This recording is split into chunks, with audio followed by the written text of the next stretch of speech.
saking 12/6 absen kalih dosa. Assalamualaikum warahmatullahi wabarakatuh. Puji saha syukur kita panjataken dhumateng Allah Subhanahu wa taala ingkang sampun daya rahmat lan hidayahipun kagem kita sedaya. Sehingga kita sedaya saged makempal wonten ing papan punika kanthi keadaan sehat walafiat. Sarta salam mugi ketetepna dhumateng Nabi Muhammad sallallahu alaihi wasallam lan sedaya matipun dumugi akhir zaman semangki, amin.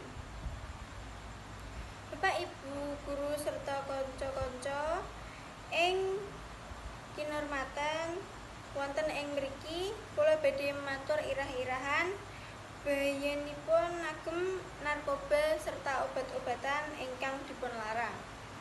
Kita sedaya sampun keterangan berita ing pawartos TV sesinten ingkang ginakaken narkoba bagi bahayanipun narkoba kula wau.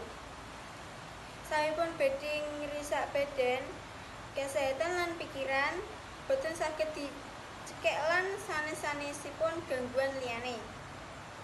Tiyang ingkang ngadhehi karemenan ngisap narkoba menawi dipuntingali saking kesehatan banget meruhi akan dumateng badan kita sedaya.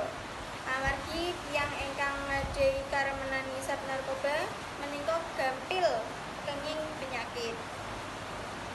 Awit menika kula ngajak dhumateng para warga masyarakat supados aja pisan-pisan nggunakake narkoba lan obat-obatan terlarang meningkat.